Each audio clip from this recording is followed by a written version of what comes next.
hazifiki kwa wakati, kwa sababu kwa aina mabao ambayo Simba anakosa, utafunga kwenye mechi gani? Mechi kubwa kama hii usitarajie kupata nafasi nyingi, si ndio? Lakini unapata nafasi unashindwa kufunga. Mutale goalkeeper ameshatoka yuko yeye na lango akashindwa kufunga. Steven Dese Mkwala vivyo hivyo. Amepiga shuti Limpanzu nje ya boxi. Unaenda kugonga nguzo kwa maana Mkwala malizia akashindwa kufanya hivyo. Mechi ya 7 mfululizo Simba hajapata matokeo uwanja wa Benjamin Mkapa.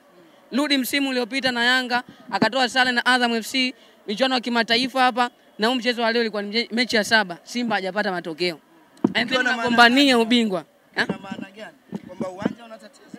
Ya sijui, lakini uwanja ambao Simba ndo umekuwa sehemu ya machinjio. Uwanja ambao watu wamekuja kivua wanaingena viatu wanavua baada ya hapo, si ndio? Lakini hadi leo mchezo wa 7 Simba hajapata ushindi kwenye uwanja Mkapa.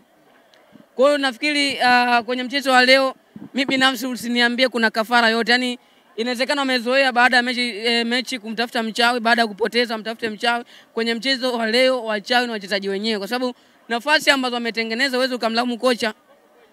Kocha atakusaidia kwenye namna ya kutoka eneo la kiulinzi kwenda eneo la timu pinzani.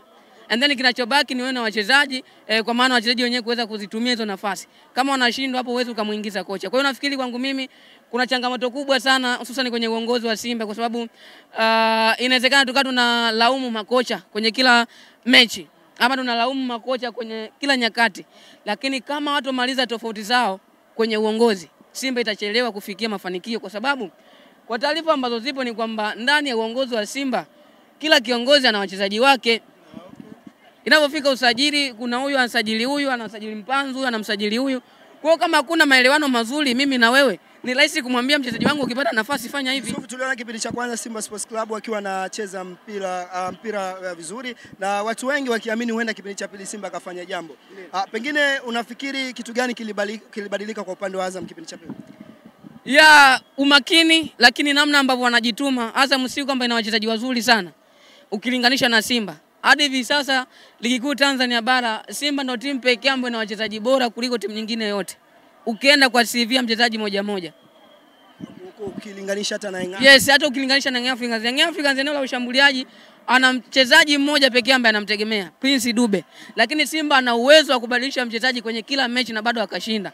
Hao washambuliaji ambao tunaona ni wa daraja la kawaida, akienda Yanga yule mchezaji atafunga vibaya mno. Haiwezekani wachezaji ambao walikuwepo msimu uliopita wanafanya vitu ambavyo vilifanya tuizungumze Simba leo hii waonekane wachezaji wa kawaida. Ikiwemo kina Joshua Mutale, si ndio? Sisi kama Elim Panzu, kina Steven Dese Mkwara, Jansha Lea wa msimu uliopita ndio top scorer wa msimu. Lakini ameshindwa kuonyesha hicho kitu bora hadi hivi sasa. Bwana nikushukuru sana bila. Asante.